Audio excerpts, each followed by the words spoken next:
Hey, we are back. You're listening to Conversation with Clark Garrison. I'm not by myself. I've got our special host, Miss Marsha Dorr, on the line. Marsha, hey, I found the good attorney, Ricardo Mosby. Awesome. He was hanging out in the green room. I think he had some cognac back there. We couldn't find him, but now we got him, so everything's good. Right. Yeah. People get stuck in there sometimes. I believe you, y'all. I definitely got stuck, but listen, I got stuck, but it was a great conversation. I enjoyed listening to it until I couldn't figure out what I was doing. So, it's kind of scary, but I appreciate you reaching back out to me, and I appreciate an opportunity to speak with both of you and get some time to be on your show. Awesome. Well, let me set this up because we're looking to have attorney Ricardo Mosby, by the way, of Mosby and Associates Law Firm right here in Atlanta, GA. We're looking to have him come on our show in a segment that he's going to explain some laws and procedures and do's and don'ts of the law that most of us take for granted and think we know, but perhaps we don't.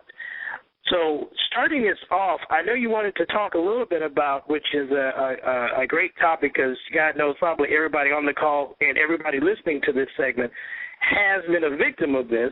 I don't know about Marsha. Marsha never does anything wrong, so maybe not her. But what to do when you're stopped for a traffic violation, either what to do or what's your do's and don'ts and what exactly are your rights.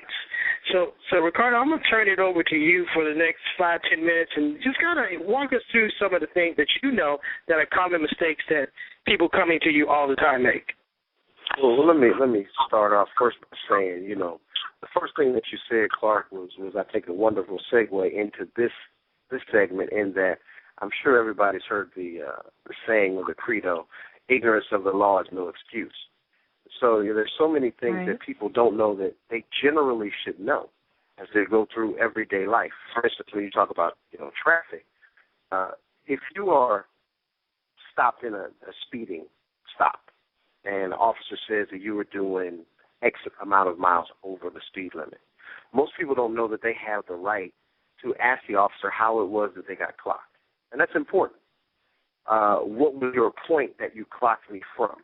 Because if you think about it, if you see an officer sitting on the side of the road and he's pointing that gun, he's actually pointing that gun at a point and not at a specific vehicle.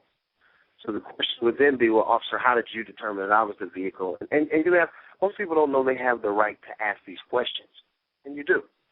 And when you ask these questions, these are also things that you can bring up when you have your hearing or your date in court. And for the most part, I think that people get intimidated by police officers. And so as soon as the police come around, either they are very angry that they were stopped or they are intimidated and they don't really know what their rights are and what it is that they can do. And one of the things that I appreciate is an opportunity to kind of educate some folks on some things that are out here today that most people don't know about. For instance, there is a super speeder law, which I think it was about 2010. The law was passed that if you get so many tickets for speeding or if you're found to be speeding so many miles over the posted limit, then there's an extra fine that's added on top of the fine that you already have. And, the reality is in these tough economic times, nobody has a whole bunch of money and definitely no extra money to be spending on a speeding ticket. So one of the things you want to do is while you're talking to the officer, first of all, you have to stay calm. You have to cooperate. And I'm sure we've all seen things online and on TV where, a situation escalates because the person is defensive, then the officer gets defensive. You got to be respectful. Talk to the officer.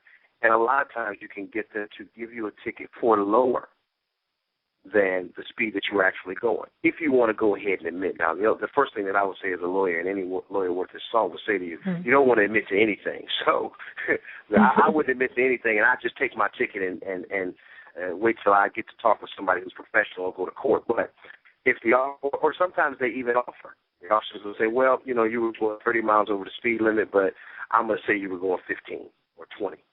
Well, that helps you a lot. That helps you by way of money. And it helps you by way of the fact that the points on your license are different. If you are so many miles over the speed limit, it becomes reckless. And after so many points, you lose your driver's license.